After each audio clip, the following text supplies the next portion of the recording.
ধর্ম আল্লাহর মনোনীত, আল্লাহর পছন্দের ধর্মের ব্যক্তিত্ব আমরা।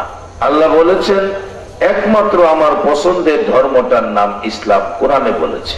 আমরা সেই ইসলাম ধর্মের ব্যক্তিত্ব। ইসলাম এখন আমাদের মধ্যে আছে কিনা? ইসলাম নাম রাখা বই রয়েছে, ইসলামের গন্ধ, ইসলামের মূল জিনিসগুলো আমাদের মধ্যে আছে কিনা? যেমন রাসূল ইসলাম প্রচারক, ইসলামের মালিক আল্লাহ। এই ইসলামটাকে শান্তির ইসলাম, মানুষের কাছে শান্তভাবে পরিবেশ করে বুঝাইয়া দেওয়ার জন্য যাকে দুনিয়ায় দায়িত্ব দিয়ে পাঠাইলেন উনি শান্তির নবী মুহাম্মাদুর রাসূলুল্লাহ সাল্লাল্লাহু আলাইহি ওয়াসাল্লাম। মসজিদে নববীতে নবীজি বসে আছেন, সাহাবায়ে কেরাম মসজিদে নববী ভর্তি, আলোচনা করছেন নবী। মসজিদে নববীর মাঝখানে বসে একজন ইহুদি প্রস্রাব করতেছে সকল মানুষের সামনে। ইসলাম কারে কয়? আমরা তো মনে করি টুপি মাথায় দিয়া রাস্তাতে হাঁটলেই, পাঞ্জাবি লাগাই দাড়ি রেখে হাঁটলেই আমরা ইসলাম হয়ে গেছি।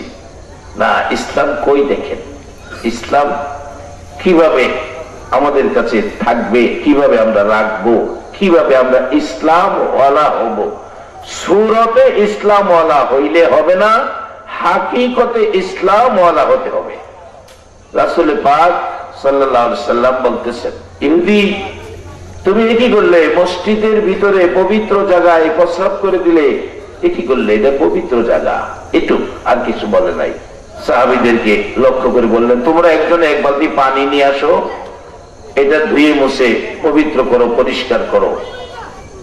একজন সাহাবী পানি নিয়ে এসে ধুয়ে মুছে পরিষ্কার করলেন, পবিত্র করলেন। ইহুদি মাঝখানে দাঁড়াইলেন, দাঁড়াইয়া বললেন, হে আল্লাহর রাসূল, এই কি ইসলাম প্রচারকের আদর্শ? এই অন্যায় আমি করেছি, আমাকে গালিও দিলেন না, থাপ্পড় দিলেন না, কড়া মেজাজে কথাও বললেন না, সাহাবীদেরকে বিচার করার নির্দেশও দিলেন না, নিজে বললেন এটা পবিত্র জায়গা, কাজটা কি করলে? মসজিদ, এর বাইরে কিছুই বললেন না। নবী গো, এই কি ইসলাম? এই কি ইসলাম প্রচারকের আচার আচরণ ব্যবহার? রাসূল বলেন হ্যাঁ।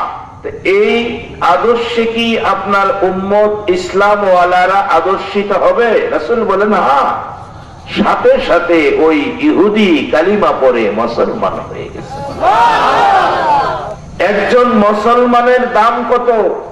যেদিন পৃথিবীতে একজন মুসলমান থাকবে না, সেদিন আম গাছে আম আর ধরবে না, সেদিন কাঁঠাল গাছে কাঁঠাল আর ধরবে না। যেদিন একদিন পৃথিবীতে একজন মুসলমান যেদিন থাকবে না, সেদিন চন্দ্র সূর্য আকাশ আর থাকবে না। সে একজন মুসলমান ইসলাম ওয়ালার দাম কত? আজকে আমরা সেই দামি আসনে বসতে পারতেছি না। আসন, সেই আসনগুলো খালি, কিভাবে বসবো? বড় বড় বুজুর্গানে দ্বীন আলেম ওলামারা যে আসন থেকে বিদায় হইয়া কবরে যাইতেছে, এই আসনটা আর ফিলাপ হইতেছে না। আমাদের ব্রাহ্মণবাড়িয়ার বড় হুজুর ছিলেন, যিনি শাইখুল হাদিস, মুফাসসির কোরআন, এশিয়া মধ্যে বিখ্যাত মুফাসসির ছিলেন সিরাজুল ইসলাম সাহেব রহমাতুল্লাহ আলাইহি। কিন্তু যে আসন থেকে উনি বিদায় হলেন, এই আসন আর ব্রাহ্মণবাড়িয়া পুরা হয় না। অথচ ওনাদের কাছে যে ইসলাম ছিল, এখনো সেই ইসলাম ওনাদের কাছে ছিল। আল্লাহর মনোনীত ইসলাম এখন হয়ে গেল আমাদের ব্যক্তিগত টানা হেসরার ইসলাম। আল্লাহ বলছে ইসলাম আমি আল্লাহর মনোনীত ধর্ম, ইসলাম একটা। আর বর্তমানে আমরা টানা সিরা এটারে পড়ছি 35টা। এখন কে কোন দিকে যাবেন? আল্লাহ কোন ইসলাম ওয়ালারে শান্তি দিব, কোন ইসলাম ওয়ালারে আল্লাহ পাক জান্নাত দিব, আগে আমরা ঠিক হইলেও লাগবো। এখন কিভাবে ঠিক হবেন? আসুন, এই মাহফিলটা এই জন্য দরকার। যদি মাহফিল না হইতো, তাহলে বিভিন্ন দেশে মাহফিল করতে গিয়ে দেখি এয়ারপোর্টে নামলে চোখ খুলতে পারি না, মহিলাদের যে লেবাস।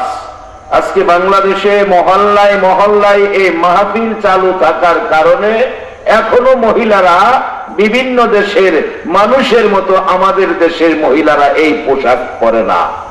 পোশাক দেখলে পুরুষ না মহিলা বোঝা যায় না। হাফ প্যান্ট পরে, হাফ প্যান্টও না, শর্ট প্যান্ট, হাফের চাইতে আরো ছোট প্যান্ট পরে মহিলারা, চোখ খুলতে লজ্জা করে বিভিন্ন দেশের এয়ারপোর্টে যখন বসি। কিন্তু আমাদের দেশে কোরআন সুন্নাহর আলোচনাগুলো চালু থাকার কারণে আমাদের দেশটা অনেক ভালো আছে। আজকে আমাদের দেশে কোরআন সুন্নাহর মাহফিল চালু থাকার কারণে মা বাবা মারা গেলে মসজিদের ইমাম সাহেবের কাছে যায়, হুজুর মা মারা গেছে দোয়া করেন। 5 জন হুজুর দিয়ে এক খতম কোরআন পড়ায়, 5 জন হুজুর বাড়িতে নিয়ে খানা খাওয়ায়, বাবা মারা গেছে দোয়া করেন। আজকে মুসলিম কান্ট্রি গুলো আমাদের দেশ সারা যায় দেখেন কোন দেশে এই সিস্টেম নাই। মালয়েশিয়া এই পর্যন্ত 4 বার গেলাম, বাবা মারা গেছে, কই মারি দিছে সন্তানেরা জানে না। ইসলাম আছে, ইসলামের সিস্টেম নাই। এখনো বাংলাদেশে ইসলামের অনেক কিছু মুসলমানদের কাছে রয়ে গেছে। আশা করি বাংলাদেশ ভবিষ্যতে একটা শান্তির দেশ হিসাবে বিশ্বের বুকে পরিচয় লাভ করবে। মদিনার এক জামাত আসছিলেন, আমি যে এলাকায় ইমামতি করতাম বাজিতপুর, ওই ভদ্রলোক আরবিতে বয়ান করে, বাঙালি দুবাসী, উনি বাংলা দিয়ে বুঝাইতেছেন। উনি এভাবে কথাটা বলছিলেন, আল্লাহ সাক্ষী, এভাবে বলছিলেন, একদিন মক্কা মদিনার থেকে ইসলাম বাহির হয়েছে, আজকে আমরা বাংলাদেশে ইসলামের আদব শিখতে এসেছি। কত গভীর কথা, নিজ কানে শুনেছি। উনি আরবিতে বলেছেন, দুবাসী বাঙালি বাংলাতে বুঝাইলেন। উনি এই কথাটাই বললেন, আমি মদিনার থেকে কেন বাংলাদেশে আসলাম? একদিন মক্কা মদিনার থেকে ইসলাম বাহির হয়েছে, কিন্তু আজকে বাংলাদেশে ইসলামের আদব শিখতে এসেছি। কত বড় কথা। আমরা সেই বাংলাদেশের মানুষ, আমরা ইসলামটাকে চিনে বুঝে শুনে আমল করে আরো এগিয়ে নিয়ে যাব। বিশ্বের মানুষ যেন বাংলাদেশের মুসলমানদের এই নমুনা দেখে তারা যেন সেই নমুনায় রাসূল প্রেমিক হয়, তারা যেন আল্লাহ প্রেমিক হয়, পুরাপুরি ইসলাম যেন ধরে নেয়। সকলে বলুন আমিন। এবার আসুন, এই মাহফিলগুলো বাংলাদেশে থাকাতে এখনো সন্তানেরা বাবারে বাবা ডাকে, মারে মা ডাকে। এখনো মা সন্তান কই গেল রাত্র 12টা বাজে দরজা খুইলা রাখে। এখনো বাংলাদেশের বাবা সন্তান বাড়িতে আসে না, রাত্র 12টা বাজে রাস্তায় গিয়া দাঁড়াইয়া থাকে। এই সিস্টেম পৃথিবীর কোথাও নাই। এই দেশটা এখনো শান্তিতে আছে। পৃথিবীর অনেকগুলো দেশ ঘুরি, এরকম সুন্দর ভ্রাতৃত্ব, এরকম সুন্দর মায়া মহব্বত মমতা স্নেহ শ্রদ্ধা কোথাও নাই। আল্লাহ আমাদেরকে ভালো রাখুক, কোরআন সুন্নাহর পক্ষে রাখুক। সকলে বলুন আমিন। আসুন, আল্লাহ নিজে আপনাদের উদ্দেশ্যে, আপনাদের সাথে আমিও আছি, আপনাদের উদ্দেশ্যে ডাকতেছেন, ইয়া আইয়ুহাল্লাযীনা আমানু, ও পৃথিবীর ঈমানদাররা, আমানু। ইয়া আইয়ুহান নাস কয় না, ইয়া আইয়ুহাল্লাযীনা কাফারু কয় না, আমানু। এখানে কারো নাম আব্দুল মালিক, কারো নাম আব্দুর রহিম, আব্দুর রহিম, আব্দুল মালিক, আব্দুল খালেক কইয়াও ডাক দেয় না, ডাকতেছে আপনাদের সকলের উদ্দেশ্যে, ইয়া আইয়ুহাল্লাযীনা আমানু। শুধু মাধবপুর না, শুধু সোনারগাঁও থানা, নারায়ণগঞ্জ, বাংলাদেশ না, যেই দেশে যাইবেন কোরআনের ডাক সকল দেশে একরকম পাইবেন। আর বিভিন্ন কিতাব যেগুলি আছে, তাওরাত, জাবুর, ইনজিল, এগুলি এক এক দেশে গিয়া দেখেন এক এক রকম হয়ে গেছে। এক এক দেশে এক এক রকম, মন গড়া কইরা বানাইছে। কিন্তু কোরআনের ডাক সারা পৃথিবীতে এখনো এক ডাক, কোনো বেশকম হয় নাই। সারা পৃথিবীতে নামাজ শুরু হইলে প্রথম রাকাতে বলুন কোন সূরা পড়া হয়? সূরা ফাতিহা। আলহামদুলিল্লাহ, পৃথিবীতে কোথাও এটার বেশকম নাই। সারা পৃথিবীতে আল্লাহর যেমন বেশকম নাই, আল্লাহর সেই কোরআনের বাণী, কোরআনের কথাগুলো কোনো বেশকম নাই। কিন্তু যারা মানবে তারা লাভবান হবে। বলে হুজুর না মানলে লস কি? আসুন নবীর জীবনীতে যাই। সাহাবায়ে কেরামদের, গরিব সাহাবীদেরকে দেখে কাফের বেঈমানেরা, বড় ধনীরা, কাফের বেঈমান বড় বড় পয়সাওয়ালারা বলতেছে, তোমরা আল্লাহ মানো, কোরআন মানো, রাসূল মানো, হাদিস মানো, কই তোমাদের তো সম্পদ নাই, টাকা পয়সা নাই, গরিব, একবার খাইলে আবার খাইতে পাও না। আমরা যে আল্লাহ মানি না, রাসূল মানি না, আমরা টাকার অভাব নাই, খায়া শেষ করতে পারি না। সাহাবায়ে কেরাম যুক্তিতে দুর্বল হয়ে গেলেন, নবীজির কাছে গেলেন, ইয়া রাসূলুল্লাহ, কাফের বেঈমানদের আল্লাহ এত সম্পদ দিছে, আমরা সম্পদ নাই, তারা তো আমাদের লজ্জা দেয়। এমন সময় নবীজিও এই কথা শুনে মনটা একটু ভারী কষ্ট। সাথে সাথে আল্লাহ নবীজিকে খুশি করার জন্য কোরআনের আয়াত পাঠিয়ে দিছে জিবরাইলের মাধ্যমে। যাও বন্ধুর কাছে এই আয়াত নিয়ে যাও, যালিকা বিআন্নাল্লাহা মাওলাল্লাযিনা আমানু ওয়া আন্নাল কাফিরিনা লা মাওলা লাহুম। একবার বলুন আল্লাহু আকবার। বন্ধু, বন্ধু গো, মনে ব্যথা দুঃখ কষ্ট নিও না। যালিকা বিআন্নাল্লাহা মাওলাল্লাযিনা আমানু ওয়া আন্নাল কাফিরিনা লা মাওলা লাকুম। বন্ধু গো, কাফের বেঈমান পয়সাওয়ালারা তোমার সাহাবী গরিবদেরকে মস্কারি করে, তোমাদের টাকা নাই, পয়সা নাই, আপনি বলে দেন টাকা পয়সা যদি আমার বান্দা আপনার উম্মত ইমানদারদের টাকা পয়সা যদি নাও থাকে, ইমানদারের জন্য আমি আল্লাহ রয়ে গেছি। ওয়া আন্নাল কাফিরিনা লা মাওলা লাহুম ওয়া আন্নাল কাফিরিনা লা মাওলা লাকুম। নবী গো, আপনি বলে দেন কাফেরদের দুনিয়ার ধন সম্পদ বেশি থাকতে পারে, কিন্তু আমি আল্লাহ কাফেরদের জন্য নাই। সম্পদ আছে, আমি নাই। ইমানদারের সম্পদ নাই, আমি আল্লাহ আছি। আল্লাহ যদি কারো হয়ে যায়, তার অবস্থা, দাম, ইজ্জত, সম্মান কি হয়? হযরতে আবু বকর সিদ্দিক রাদিয়াল্লাহু তাআলা আনহুর জীবনী। আবু বকর ঘুমের ঘরে ঘুমিয়ে আছে গো, রাত্র শেষ, গভীর রাত্রে স্বপ্ন যুগে নবী এসে ডাকতেছেন, এরে আবু বকর, হিজরতের সাথী, গুহার সাথী, রাতের সাথী, দিনের সাথী, সুখের সাথে দুঃখের সাথী রে আবু বকর। আমি নবী মদিনার রোজায় শুয়ে গেলাম, 2 বছর পার হয়ে গেল, একা একা মদিনায় শুয়ে আছি, তুমি কি মদিনায় আসতে, রোজায় আসতে মন চায় না? আবু বকর এই স্বপ্ন দেখে কাঁদতেছে। আজান পড়ে গেছে, ফজরের নামাজ পড়ে বিছানায় বসে কান্দে। সাহাবীরা জড়ো হয়ে গেছে, আবু বকর কেন এইভাবে কাঁদতেছেন? আবু বকর সিদ্দিক রাদিয়াল্লাহু তাআলা আনহু ডাকেন, কান্দি রে কান্দি, আর আমি তোদের মধ্যে থাকবো না, সুস্থতায় ভুগতেছেন, চিকিৎসার ব্যবস্থা করি। আবু বকর ডাকে, না না, আমার ডাক এসেছে, আর চিকিৎসায় লাভ হবে না, আমি চলে যাব। সবাই কাঁদতেছে, আবু বকর তুমি যদি চলে যাও, নবীজি বিদায় হওয়ার পর তোমার কাছ থেকে সত্য, সুন্দর, হক কথাগুলো তোমার কাছে পেয়েছি, তোমার কাছ থেকে নবীর আদর্শের বাজার তোমার কাছে পেয়ে গেছি, নবীর আদর্শ তোমার মধ্যে ছিল, তোমার কাছ থেকে সবগুলো নিয়েছি। আবু বকর তুমি যেও না, আমরা কলিজা মানে না, নবীজির সব কিছু তোমার মধ্যে, তোমার কাছ থেকে আমরা নবীজির দেওয়া সব জিনিসগুলো নিয়ে যাইতাম, তুমি চলে গেলে আমরা এতিম হয়ে যাব।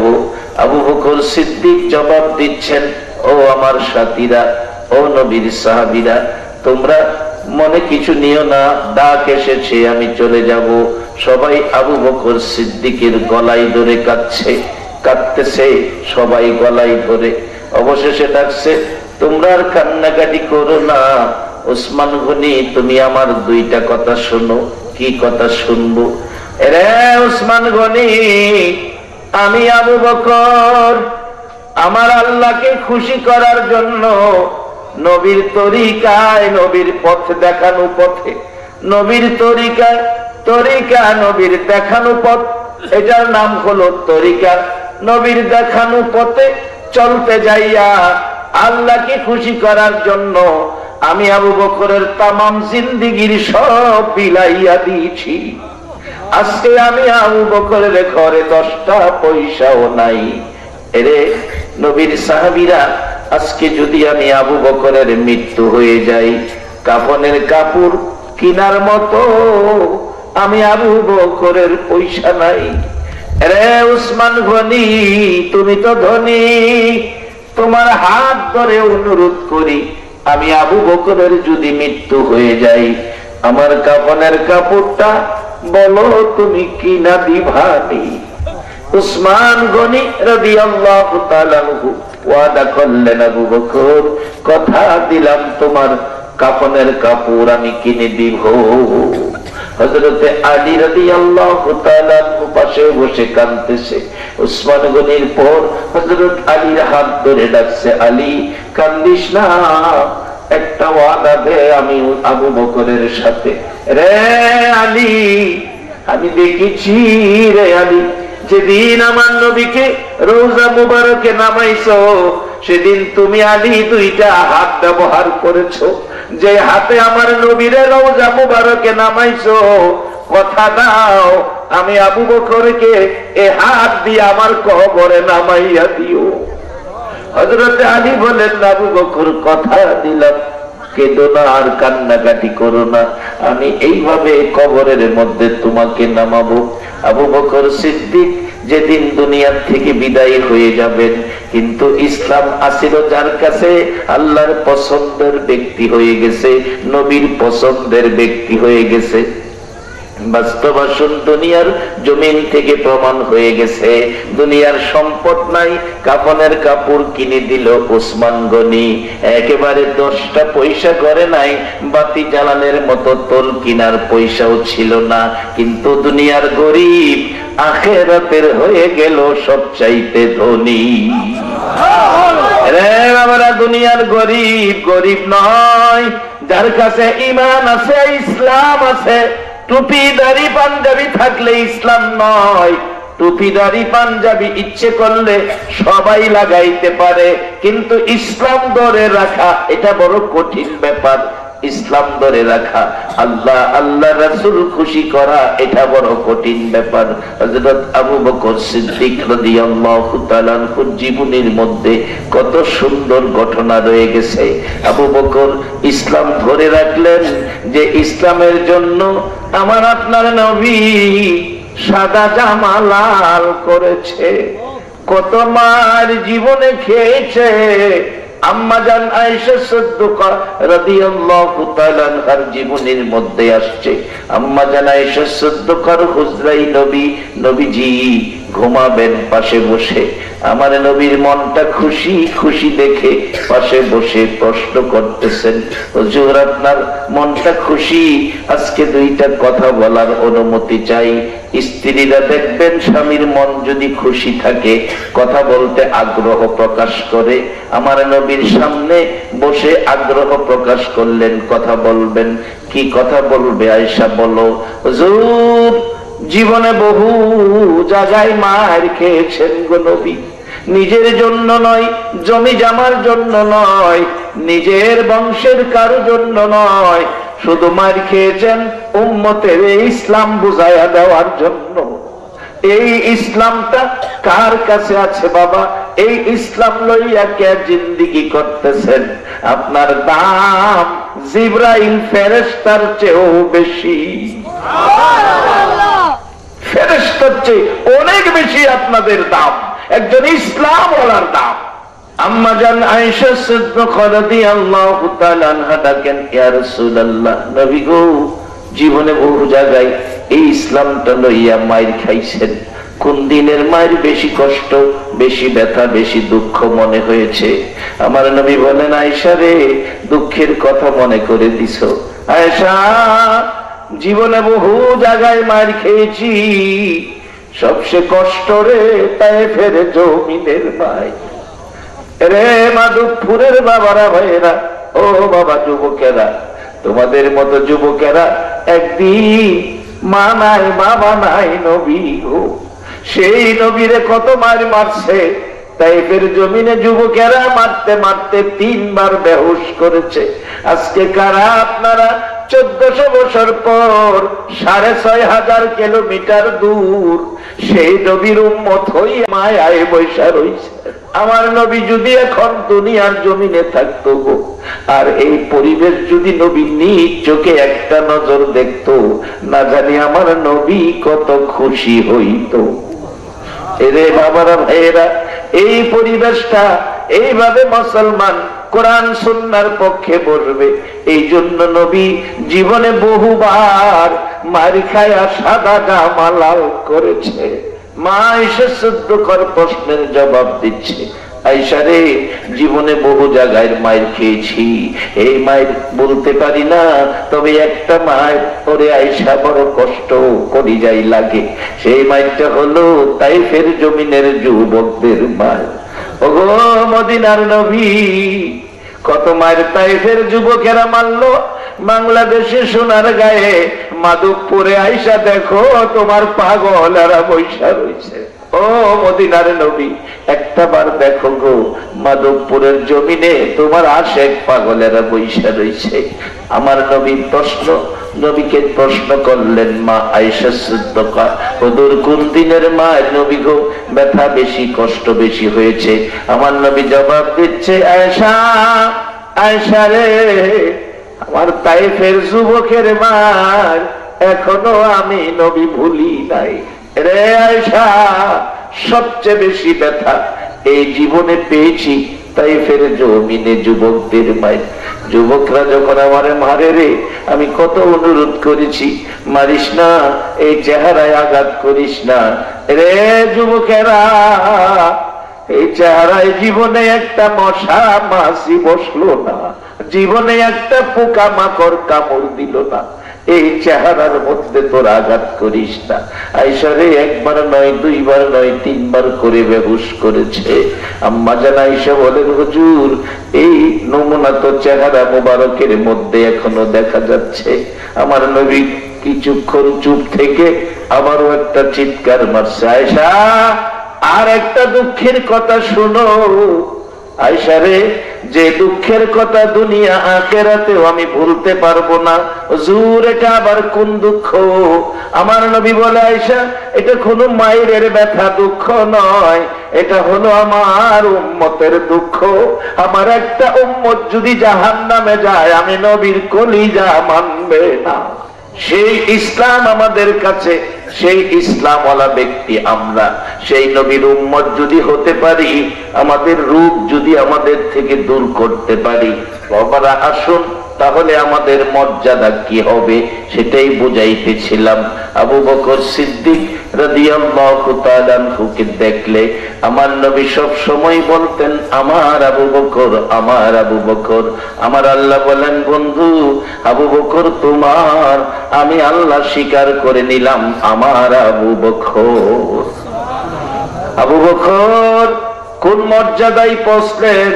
আল্লাহ আল্লাহ রাসূলের ভালোবাসা পাইয়া যেদিন আবু বকর দুনিয়ার থেকে বিদায় হবেন, সাহাবীদের উদ্দেশ্যে বলেছিলেন, আবু বকর, ওরে নবীর সাহাবীরা, ও আমার সঙ্গীরা, ও আমার সাথী বন্ধুরা, আমি আবু বকরের মৃত্যু হলে আমি যে নবীজির নির্দেশ মতো চলতাম, ইসলাম মেনে চলতাম, যে ইসলামের জন্য আমার নবী সাদা জামা লাল করেছে, আমি একটা সুতা পরিমাণ বেশকম চলি নাই, নবীর আদর্শ নবীর তরিকা মানতাম, একটু বেশকম করি নাই, একটু আমিত্ব আমার মধ্যে ছিল না, নবীর যা নির্দেশ ছিল তাই আমি মানতাম, নবীর আদর্শের বাইরে কোনো কিছু করতাম না।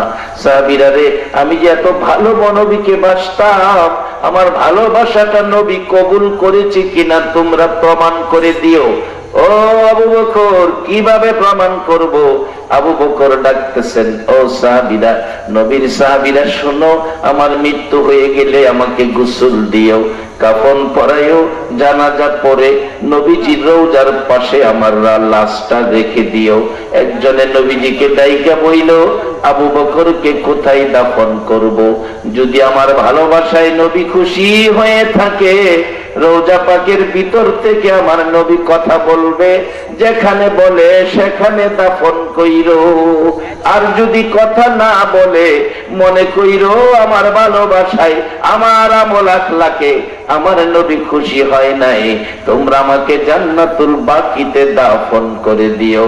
তাই করলেন। আবু বকর মৃত্যুর পর গোসল দিয়ে কাফন পরাইয়া জানাজা শেষে লাশটা নিয়ে নবী পাকের রওজা পাকের পাশে রাইখা হযরত আলী রাদিয়াল্লাহু তাআলা আনহু ডাকতেছেন, ইয়া রাসূলুল্লাহ, আল্লাহর নবী গো, আপনার পাগল আবু বকর।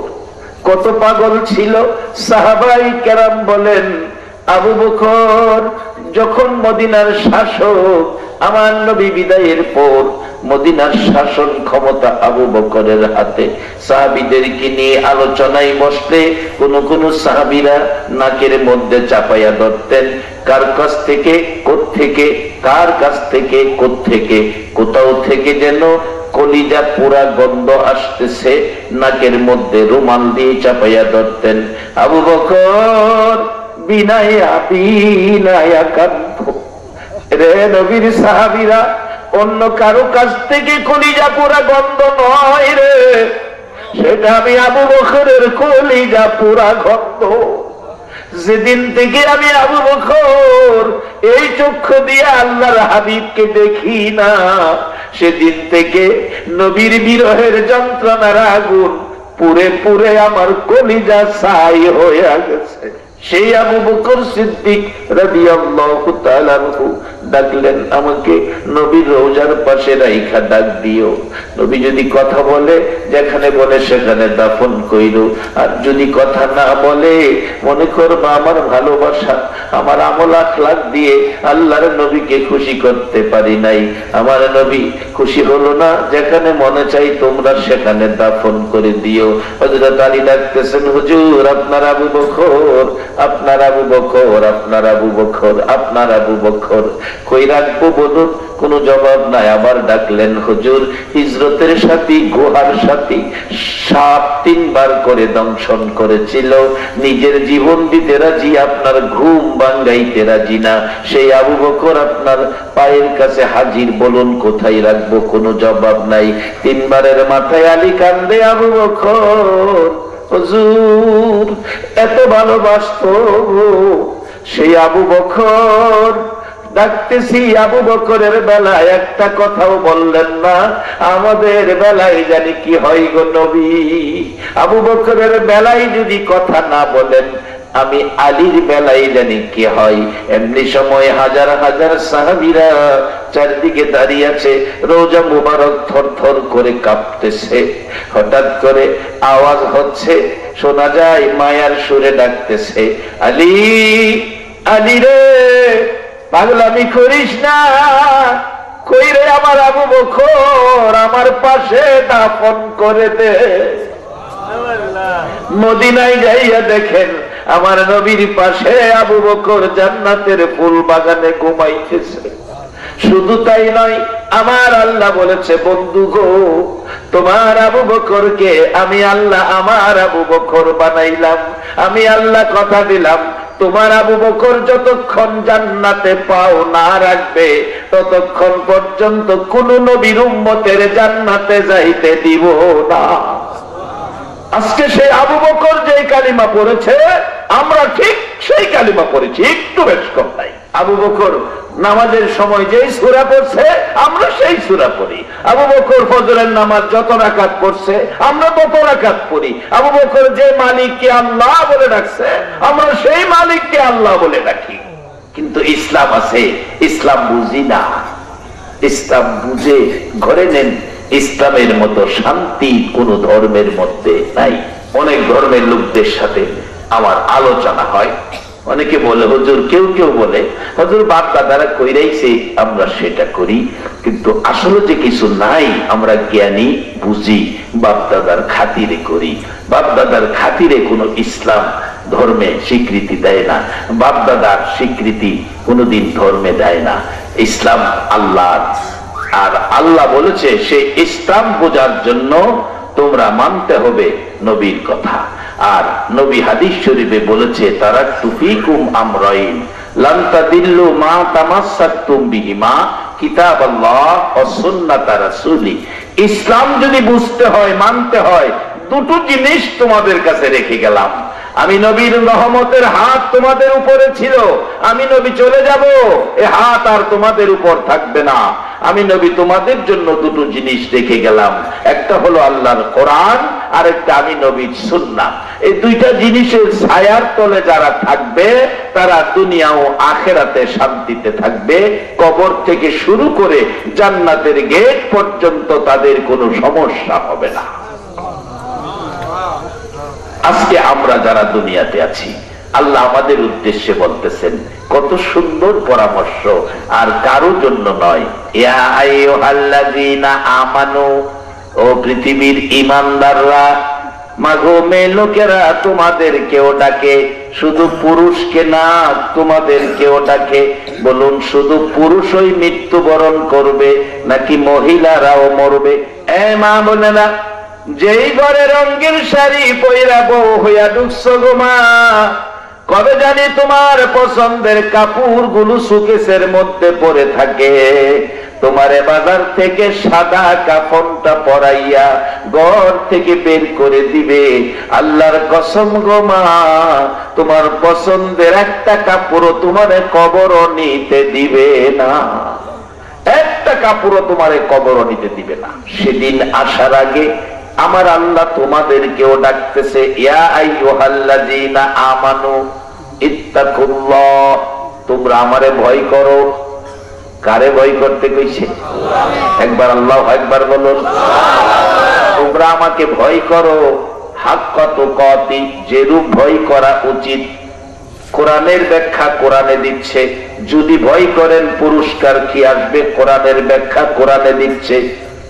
وَأَمَّا مَنْ خَافَ مَقَامَ رَبِّهِ وَنَهَى النَّفْسَ عَنِ الْهَوَى فَإِنَّ الْجَنَّةَ هِيَ الْمَأْوَى।